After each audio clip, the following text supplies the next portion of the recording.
The One in a Million Boy is the story of an unlikely friendship between a mentally sharp, determinedly independent woman of 104 and the 11-year-old boy obsessed with world records who is tasked with doing odd jobs around her decaying property.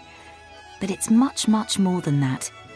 It's insightful, it's inventive, it's full of surprises, and although it's heart-wrenchingly sad in places, it's also laugh-out-loud funny when you least expect it. Here's a taste of the book with one of the best recordings of Ona taken by the boy.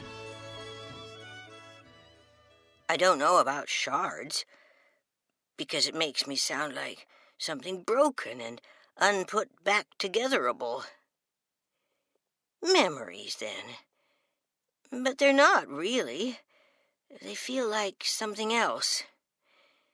Never mind. Shards is fine. Go. I'll tell you where I was. Waiting. Same as the mothers now. Same as the mothers from the beginning of time. Randall was in law school, padding off to his tax code classes on 2 flat feet. But Frankie, he joined the Navy. Over my nearly dead body. Think of all those shocked-up boys who came back from the first one, I told him. Take a look at your own half-buttoned father. But Frankie wasn't a listener like you. Frankie was a talker. He wrote the most beautiful letters from his LCT in the Northern Marianas. It's a large vessel that carries things. Tanks and men mostly. It carries them across God's great green sea and then dumps them spank into harm's way. You should have seen his letters. Howard kept them from me when I left. I saw a bird with 10-foot wings, Mama. I like my shipmates real well, Mama. That kind of thing. The skies here turn such colors, Mama. Like a fighter's bad punched eye. My Frankie had a way with words. Well, 6 months later, after the Battle of Saipan, a sniper got him on one of the boys' rare evenings ashore. The rest of the fellas were on the beach watching a movie, but not Frankie. Frankie pilfered a jeep and off he went. Unauthorized as usual, a joyride down a secured road, which was not as secure as he thought.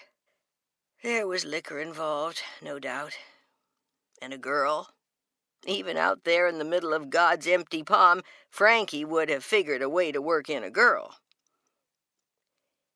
You know, I wondered the same thing, the exact same thing, but nobody could tell me. They didn't think it was important.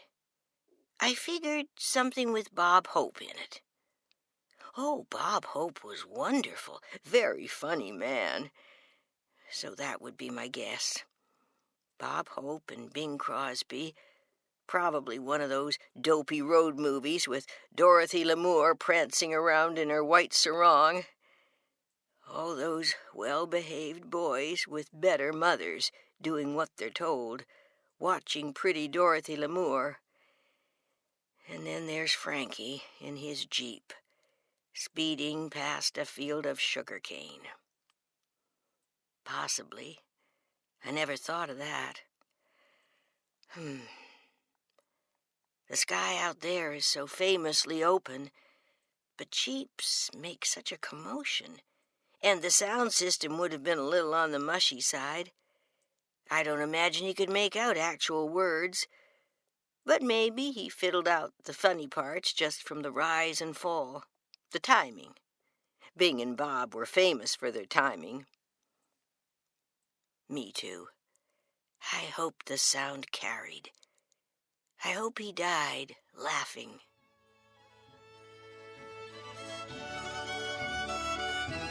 You've been listening to an extract from The One in a Million Boy by Monica Wood.